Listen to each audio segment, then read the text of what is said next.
Ever imagine walking your dog and thinking, wow, this little guy's ancestors were hanging out with humans like way back when woolly mammoths roamed the earth? It's It's true. mind-blowing. We're going Mhm. deep into that today, the ancient history of dog domestication. Yeah, a story that goes back much further than most people probably realize. Definitely. And it all starts with a really fascinating interview Ooh. with archaeologist Dr. Angela Perry. I love a good origin story. Her research has turned up some really amazing discoveries about the early days of that bond between humans and dogs. Okay, so give me the scoop. What did Dr. Perry find out about how wolves became our furry best friend? Okay, so get this. Dr. Perry's findings actually challenge some of the long-held beliefs Oh, really? about where and when dogs were first domesticated. Oh, For years, the main theory was pointing to Europe or the Middle East, right. something like 15,000 years ago. Yeah. But Dr. Perry's research using DNA analysis and archaeological evidence Uh-huh. suggests a totally different timeline and location. Okay, I'm all ears.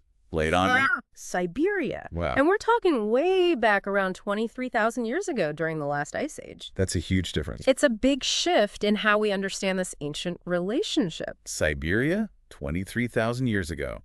That's a long way from a cozy fireplace and a bowl of kibble. So what would even bring humans and wolves together in such a harsh environment? Yeah, that's the question, isn't it? Right. Dr. Perry thinks that the isolation of both humans and wolves in Siberia Okay. during the coldest part of the ice age, Right. that was probably a key factor. Interesting. So picture this vast icy landscape, limited resources, Right. and these two social pack-oriented predators, humans and wolves, Yeah. forced into close proximity. You'd think they'd be fighting over scraps, not becoming best buds. Right. It sounds like a recipe for conflict, but Yeah. maybe it was actually the opposite. Okay. How so? Well, Dr. Perry believes this isolation might have been what sparked that gradual shift Okay. from just coexisting, warily Mhm. to actually depending on each other. She calls it the trash wolf hypothesis. Trash wolf hypothesis. I like it.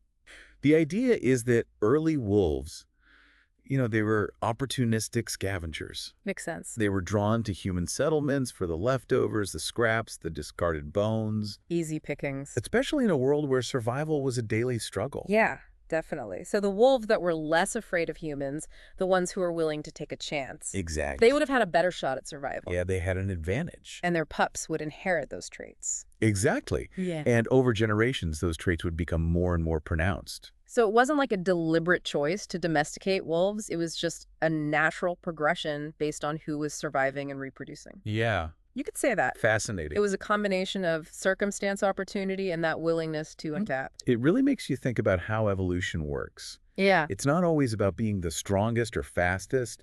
It's about being the best fit for your environment. Yeah, and sometimes that means being able to coexist and even cooperate with other species. Even with your potential competitor. Exactly. Sometimes the best strategy is to find a way to work together. It's pretty amazing how those wolves basically evolved into dogs just by, being in the right place at the right time and willing to change. It really is. And, we can't forget about the role human emotions might have played in all of this. You're talking about those puppy dog eyes, right? Exactly. Yeah. Even wolf pups have them. And it's pretty hard to resist that cuteness. Oh, I know. I bet those early humans felt the same way. It's easy to imagine, isn't it? Totally. So we've got this combination of practicality, these increasingly tame wolves being really useful. Right. And then you add in our natural weakness for cute baby animals. Yeah, that soft spot we all have. And that might have been what really sealed the deal. Brought wolves into the human world. I think you're right. And as the Ice Age started to end and the environment changed, the role of dogs changed too. In what way? Well, they went from being scavengers on the outskirts to becoming essential hunting partners. Oh, that makes sense. Dr. Perry talked about how difficult it would have been to hunt animals like deer and boar in those dense forests Yeah, that sounds tough. without a canine companion. She actually said boar hunting without a dog was terrifying. Yikes. I can see why. That really shows how much dogs would have improved the chances of success and safety for those hunters. For sure. They could track scents, flesh out prey, and even protect humans from dangerous animals. It's like they became an extension of human capabilities. Exactly. A living, breathing tool. Wow. That's a great way to put it. making life easier and safer in a world that was constantly changing. Dr. Perry even called dogs a Swiss Army knife because they were so versatile. A Swiss Army knife. I love that. But their role went beyond just hunting. Oh, right. As the Ice Age ended and humans started migrating and exploring new territories, dogs would have been crucial for transportation, especially in those harsh Arctic environments. You got it. Picture those early explorers venturing into uncharted lands with their dogs by their side, That's an amazing image. helping them navigate vast distances and treacherous terrain. Those sled dogs capable of pulling heavy loads would have been revolutionary for those early migrations. It's incredible to think about the impact those animals had, not just on individual humans, but on the entire course of human history. Absolutely. And speaking of journeys, Dr. Perry's research suggests that dogs may have even accompanied those first humans across the Bering Land Bridge into the Americas. Wow. So they might have been the first domesticated animals to set paw on that new continent. It's mind-blowing, isn't it? Those brave explorers, dogs at their side, shaping the ecosystem and interacting with the canid species that were already there, like coyotes. Speaking of interaction, What? Yeah. Dr. Perry mentioned a site called Coster in Illinois. Oh, yes. It sounded like that site had some really interesting insights into how dogs fit into the American ecosystem. Coster is a remarkable site because it represents thousands of years of human occupation. Wow. And among all the archaeological finds, there were the remains of several dogs, Really? intentionally buried with care, and even grave goods, just like the human burials of the time. That's incredible. It really paints a picture of a deep connection between humans and their dogs, even way back then. But there's more to the Coster story, right? Something about coyotes. You've got a good memory.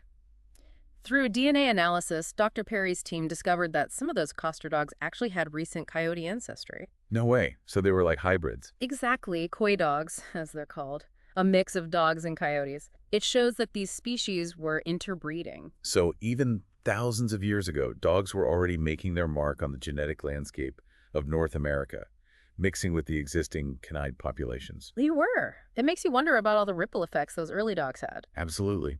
Dr. Perry said that the introduction of dogs, along with humans, would have been a major disruption to the existing ecosystems in the Americas. Right. It was like bringing a new predator into an environment that had never encountered anything like it before. Like adding a new piece to a complex puzzle. Exactly. What kind of changes would that trigger? It's fascinating to think about.